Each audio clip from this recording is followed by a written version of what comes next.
Good morning, Night City! Yesterday's body count lottery rounded out to a solid and sturdy 30. 10 out of Haywood, thanks to unabated gang wars. One officer down, so I guess you're all screwed, cause the NCPD will not let that go. Got another blackout in Santo Domingo. Netrunners are at it again, poking holes in the power grid. While over in Westbrook, trauma teams scraping cyber psycho victims off the pavement. And in Pacifica, well, Pacifica is still Pacifica.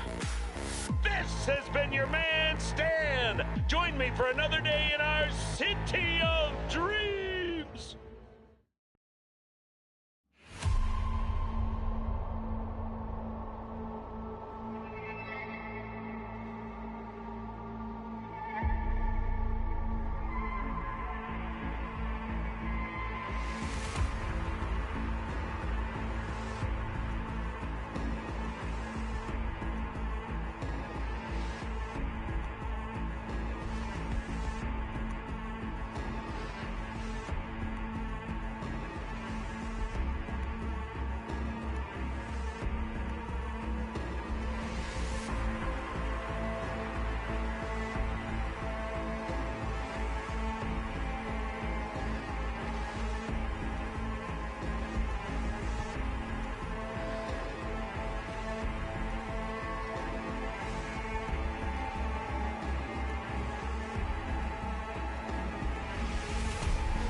Yo, what up, Cyberpunks, Edgerunners, Corpos, Street Kids, Netrunners?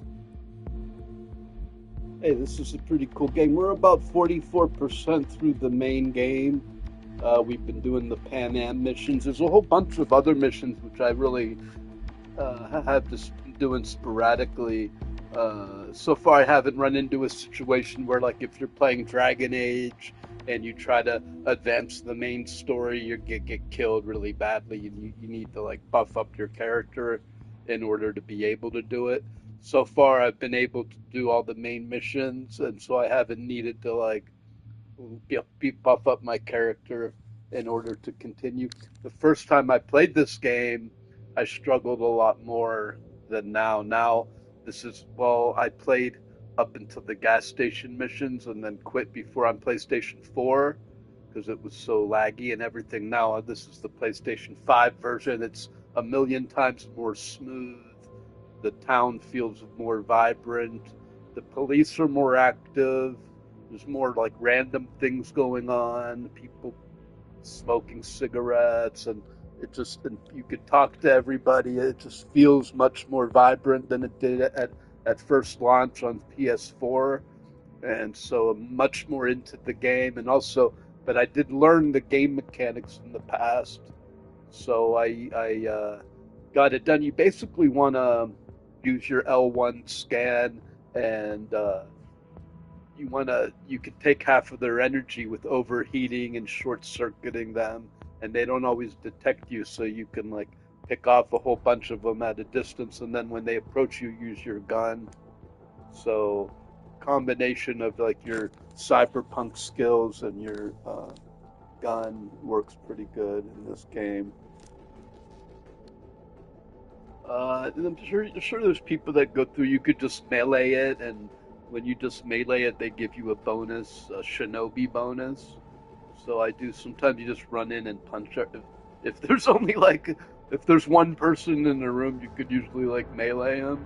One or two, but oftentimes in this game there's like 20 enemies, and you can't just run in there. You've got to pick them off slowly. And like early on, there's a mission in the I think it's like when you're like, I think it's escaping Takimura or Asaka after the murder or whatever. Um, you have to stealth it because you can't just run out. There's like 12 dudes up there, but you can like pick them off one at a time. If you try to fight, they kill you because there's too many of them. Even when there's just four of them, and you trigger one and they all four attack you, you gotta like pick them off one at a time, and then it's a lot easier, I think, if you do it that way.